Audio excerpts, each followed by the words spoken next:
The Atkins diet trains your body to burn its own fat as your primary energy source, enabling you to lose weight and then maintain that weight loss. Your body handles carbohydrates and fats very differently. When you use carbohydrates as your primary fuel and you consume more carbs than the body needs for energy, it can encourage the storage of fat on your body.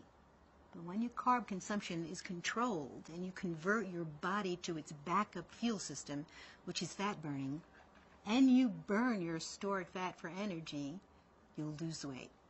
And it reduces the amounts of insulin you produce, and insulin responds to carbohydrates. Like a hybrid car, your body can run on two fuels.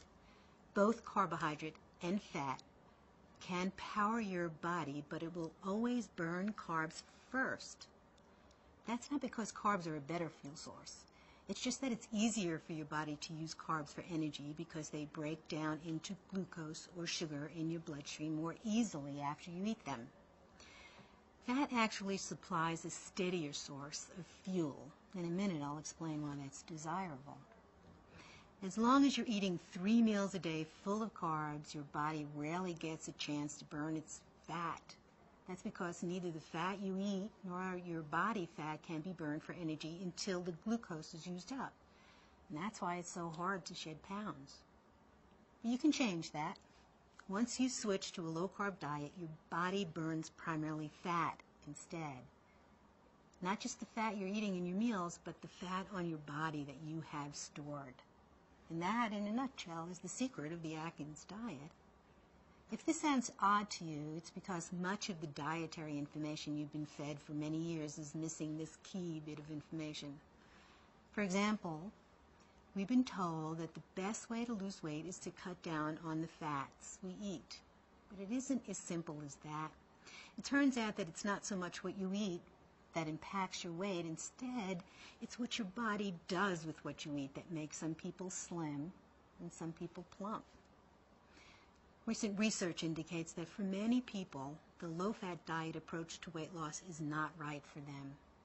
Think of it. If low-fat diets work, why are we so fat as a nation? After all, low-fat has been the official weight loss approach for decades. Atkins takes a different approach. The process by which your body converts the food you eat into energy and nutrients is called metabolism. As I explained, fat and carbohydrates provide most of your day-to-day energy needs, but the two behave very differently in your body. Let's look at some of the differences between carbohydrates and fats as an energy source. Carbohydrates convert relatively quickly to glucose or blood sugar, which is readily available for energy. But carbs can also cause ups and downs in your blood sugar levels.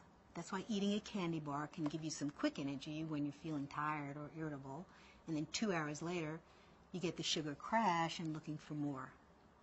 Finally, when you don't use that sugar for energy, your body stores it as fat. That's right, excess carbs turn to body fat. Now let's compare what fats do.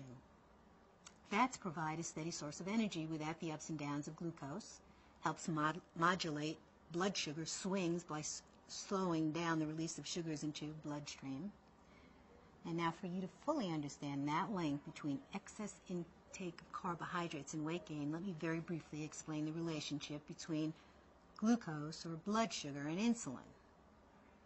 You've probably heard about insulin as a drug people with certain kinds of diabetes need to take. But all of us, no matter how healthy, experiences changes in our insulin level throughout the day. When you eat a high-carb meal, your blood glucose level rises. To avoid it becoming too high, your pancreas sends out some insulin to help transport that glucose to your cells for energy. The more carbs, the more glucose, and the more need for insulin. And the more insulin in your system, the more likely you are to have a weight problem. In fact, insulin is known as the fat storage hormone because excessive amounts in your system tend to make you heavier. You want to have a steady blood sugar level throughout the day. Insulin plays a major role in maintaining that balance, but after years of overconsumption of carbs, your insulin may not work as well at clearing that glucose. And the more it doesn't work, the more you pump out. And that's when problems of metabolic syndrome and pre-diabetes can begin.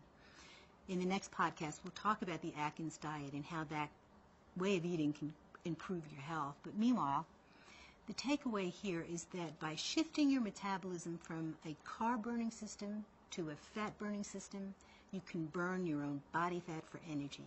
That allows you to lose weight, and after you shed those pounds and you eat enough healthy natural fats like olive oil and avocado and salmon, you'll maintain your new healthy weight.